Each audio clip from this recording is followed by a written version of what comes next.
Welcome to our world. May I introduce Ken Dunn, Executive Director of Connecting Communities Worldwide Limited, Lesotho project. Ken, the Board of Directors at Chelmsford Star has initiated a number of projects as a legacy of the International Year of Co-operatives. The Lesotho project is probably the most radical in terms of support. Who and what is involved? Well, the wonderful people at the Chelmsford Star cooperative have facilitated the formation of an embryonic cooperative group within Lesotho in a little community called Masmos in western Lesotho.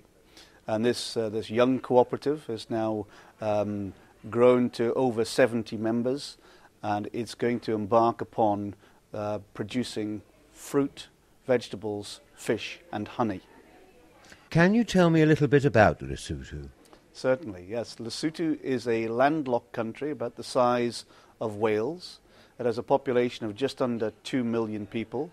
It's a beautiful mountain kingdom. Indeed, it's actually sometimes referred to as the kingdom in the sky.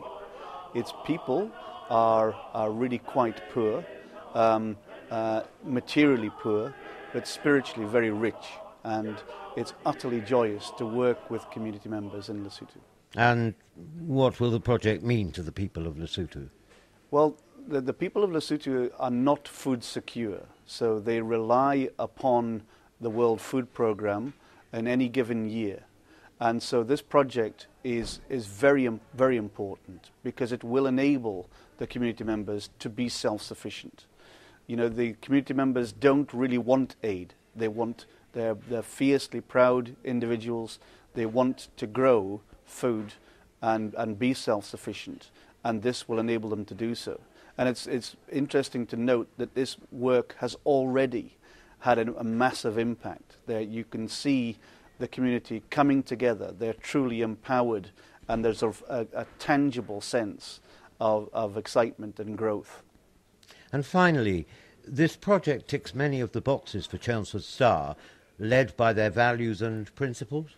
Absolutely, yes. Yes, no, this has efficacy running right through it. This has inclusion all the way through it. The stakeholders are very, very much, empowered to make this work. And, it offers an opportunity for the community of Chelmsford to really become involved in this. And nowhere more powerfully, perhaps, than the youth and the student community to become involved and to physically, be involved in this work. Ken, thank you. Thank you very much. May I introduce you to Michael Wally, a director of Chelmsford Star, and Derek Balcom, coordinator of Recycle Bike Aid for Africa. Michael, why did the directors at Chelmsford Star choose to support Recycle Bike Aid for Africa? A few years ago, I had an old bike which was nearing the end of its useful life, so I had to dispose of it. I had the opportunity to take it down to the local tip, obviously, but I wanted to try and do something a little bit more constructive with it. And I heard about a charity in Colchester that actually reconditioned old bikes. So I took my bike along there and was delighted to know that the charity was actually going to recondition the bike and then subsequently ship it over to Africa. And then about a year ago, the Society was looking for a project of an international nature to celebrate International Year of Cooperatives. And of course, I recalled then what I had done with my bike and suggested that that might be a project. And the board approved the project of Bikes for Africa. So that's actually how it came about. Now, Derek, tell us a little bit more about Recycle. Recycle is a charity based in Colchester. We're in our 12th year, and simply put, we collect unwanted bicycles and ship them out to partners in Africa, where they are distributed to people to provide people, particularly in rural areas, with a basic means of transport. So to date, we've shipped more than 42,000 bikes out to 15 different countries in total. Currently, we're working with 7 partners in 6 countries, Ghana, Namibia, South Africa, Malawi, Zambia and Kenya. Since Chelmsford Star pledged to help you back in July, I understand that the amount collected to date has exceeded all expectations. Completely. I think when we first embarked upon this scheme, I probably thought that if we could collect 50 bikes, it would be wonderful. And I think 50 bikes was passed within the first week or two. And the total now is well over 400 bikes, which is enough to fill a container load. So this year we've done 9 shipments to date, but that would have been just 8 were it not for the shipment for the collection from Chelmsford Star.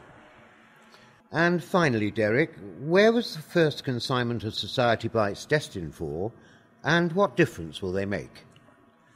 The bikes that were collected by Chelmsford Star were distributed to 2 or 3 different projects, but the majority were sent to Ghana to our partner called the Ability Bikes Co-operative, a project that Chelmsford Star felt a particular affinity to, being a cooperative set up by a group of disabled people, mainly polio victims, in Co-operative in Ghana.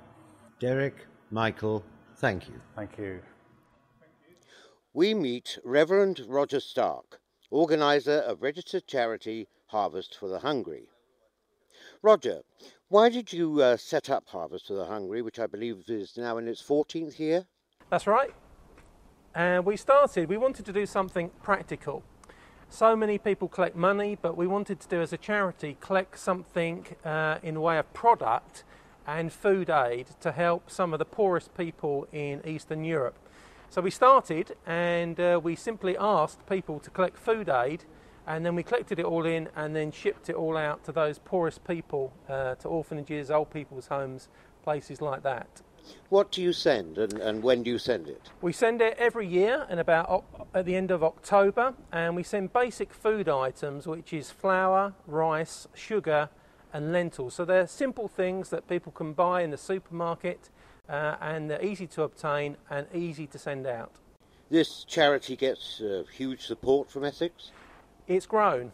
We've been doing this for 14 years. It's grown year on year, and to date we have 82 Essex schools, and we will have about 30 churches right across Essex. So we estimate it's about 60,000 people in all contributing to the project. Chelmsford Star is also helping the cause by promoting it across their local food stores via a leaflet encouraging people with money off coupons to buy and donate goods at each store. That's right. Chelmsford Star Co-op have been one of our major supporters right from the very beginning, and because of their ethical values of wanting to help others, they have enabled us to increase the amount of aid that we send out, and it's been year on year support, which has made a huge difference. Roger, thank you. May I introduce Michael Wally, a director of Chelmsford Star Co-operative. Michael, Chelmsford Star Co-operative has strong links with Chelmsford City's Fair Trade campaign? Yes, very strong links. We've had a representative on the campaign committee since it started some 9 or 10 years ago, so that provides a very good two-way communication between the campaign and the society. We help the campaign in a number of ways. For example, we've provided the banner, which helps to publicise the campaign and its work.